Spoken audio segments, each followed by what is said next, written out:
guys, chest plate அகலம் வர மாட்டேங்குது சிஸ்டர், எப்படி பண்ணுறதுன்னு சொல்லுங்கள் அப்படின்னு பாலா அப்படின்றவங்க கமெண்ட் பண்ணியிருக்காங்க. நான் இந்த வீடியோவில் ஷேர் பண்ணியிருக்கேன் பாருங்கள். அதுக்கு முன்னாடி நம்ம சேனலை சப்ஸ்கிரைப் பண்ணாமல் பார்த்துட்டு இருந்தீங்கன்னா கண்டிப்பாக சப்ஸ்கிரைப் பண்ணிவிட்டு வீடியோக்குள்ளே வாங்க. செஸ்ட் பிளேட் நம்ம ஸ்ப்ரெட் பண்ணும்போது ஷோல்டர் பின் கிட்ட நம்ம பெக் வச்சு ஹோல்ட் பண்ணிப்போம். பெக் வச்சு நம்ம ஹோல்ட் பண்ணோம் அப்படின்னா நமக்கு ஸ்ப்ரெட் பண்ணுறதுக்கு கொஞ்சம் கஷ்டமாக இருக்கும்.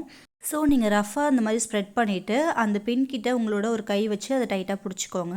டைட்டாக பிடிச்சிட்டு இன்னொரு கை வச்சு நீங்கள் அந்த ஒவ்வொரு ப்ளீட்ஸாக வந்து எடுத்து விட்டுட்டே வந்தீங்கன்னா கொஞ்சம் உங்களுக்கு அகலமாகவே கிடைக்கும்.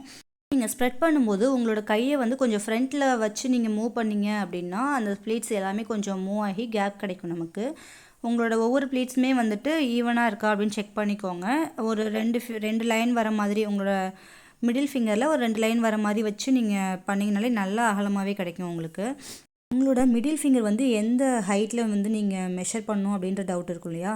ஸோ உங்களோட ஷோல்டர் பின்லேருந்து உங்களோட கை வச்சு உங்களோட எல்போ கிட்ட வர அளவுக்கு மெஷர் பண்ணிக்கோங்க. அந்த எல்போ கிட்ட வர இடத்துலேருந்து உங்களோட அகலத்தையும் அந்த எல்போ லெவலில் இருக்கா அப்படின்னு சொல்லிட்டு செக் பண்ணிக்கிட்டிங்கன்னா உங்களுக்கு சைடு வந்து ஃபுல்லாகவே கவர் ஆகிடும்.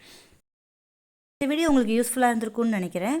இந்த மாதிரி ஏதாவது டவுட் இருந்துச்சுன்னா கண்டிப்பாக கமெண்ட் பண்ணுங்கள். நான் நெக்ஸ்ட் வீடியோவில் உங்களுக்கு கிளியர் பண்ணுறேன். பாலா சிஸ்டர், இந்த வீடியோ உங்களுக்கு யூஸ்ஃபுல்லாக இருந்ததா இல்லையா அப்படின்னு சொல்லிட்டு கண்டிப்பாக கமெண்ட் பண்ணுங்கள். தேங்க்ஸ் ஃபார் வாட்சிங். பாய்.